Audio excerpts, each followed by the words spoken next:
ये 8 लक्षण प्रकट होने लगते हैं जिसके ऊपर प्रभु की कृपा होती है। हमारे ऊपर प्रभु की कृपा है, ये हम कैसे पहचाने? तो ये 8 लक्षण प्रकट होने लगते हैं जिस पर हरिजू की प्रियाजू की कृपा है।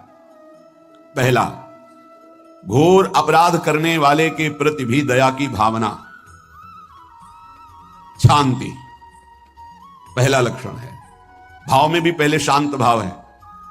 हमारे ऊपर श्री हरिजू की कृपा है, इसकी पहचान ये 8 लक्षण। पहला, शांति, अर्थात घोर अपराधी के प्रति भी गुस्सा ना आना, क्षमा करना, यह हरि की कृपा का लक्षण है। देख लो भाई, घोर अपराधी शब्द तो जाने दो, जरा सा प्रतिकूल हो जाए तो लाख समझाओ पर भ्रकुटी तनी रहती है। भला ऐसा है? अपराधी पर भी क्षमा का भाव होना, ये हरि कृपा पात्र में ही होगा, अन्य में नहीं। तो अगर अपने हृदय में ऐसा लगे कि ऐसा नहीं है तो हरिजू से प्रार्थना करनी चाहिए कि कृपा करो, मेरे में सामर्थ्य आवे। दूसरा, अनुसूया, वो किसी भी के प्रति कभी भी कोई दोष दर्शन ही नहीं करेगा। दोष कथन, दोष श्रवण की तो बात जाने दो। अनुसूया, दूसरों के गुणों में दोष ढूंढना, ये नहीं होता। हरि कृपा पात्र में ये नहीं था। ये सब भजन के नाश करने वाले।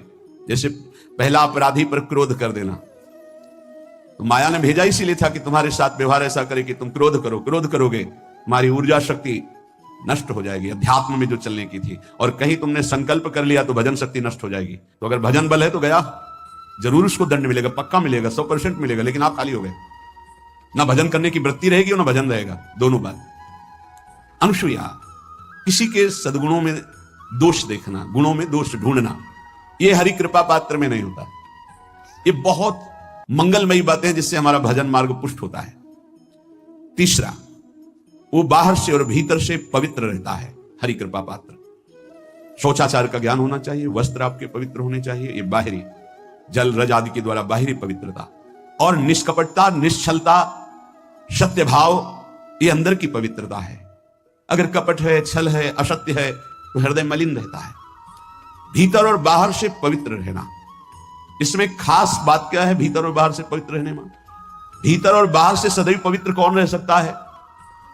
तो बोले जो पुंडरीकाक्ष भगवान श्री हरि का, प्रियाजू का स्मरण करता रहता है, वो शवाभ्यंतर शुचि, वो बाह्य और अभ्यंतर दोनों से पावन रहता है। तीसरी जो कृपा का लक्षण है, अर्थात वो सदैव भगवत चिंतन परायण, शौचाचार का पालन करने वाला, बाहर और भीतर से हरि कृपा पात्र पवित्र रहता है। चौथा, ऐसे कार्यों का अनुष्ठान न करें जिनमें हमारा भजन छूटता है, जिनमें सत्य छूटता है, जिनमें भगवत भाव छूटता है। जैसे आपके ऊपर कृपा हुई, आप भगवत मार्ग में चल रहे हैं, अब आप ऐसे संसारिक कार्यों का अनुष्ठान कर रहे हैं जिनमें आपकी चित्तवृत्ति बिल्कुल भगवत विमुख हो रही, तो जीवन का लाभ क्या होगा? लाभ तो है भगवत स्मरण सहित। जैसे कल एक ने प्रश्न किया कि मैं खाता तो नहीं लेकिन मांस की दुकान में मांस बेचता हूं, होटल आदमी, क्या उचित है? ये उचित कैसे हो सकता है? तुम और भी तो व्यापार कर सकते हो। जरूरी है धर्म का पालन करने की इच्छा करते हो, धर्म आचरण करते हो, ऐसा नहीं। तो विरत बहुकर्मा, उन कर्मों से हमें विरत रहना है जो हमारे धर्म के विरुद्ध है, जो भजन के विरुद्ध है। हरि कृपा पात्र ऐसे कर्मों का अनुष्ठान कर ही नहीं सकता। अपने भजन का फल देखना भगवत कृपा पात्र की, सबको प्रदान कर देना। हिम्मत है?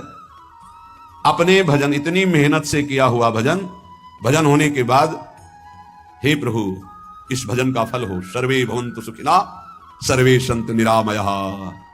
यहां तो कहते हैं महाराज एक माला रोज आपके लिए करता हूं कि आपकी बीमारी ठीक रहे, तो शेष किसके लिए करते हो प्रभु?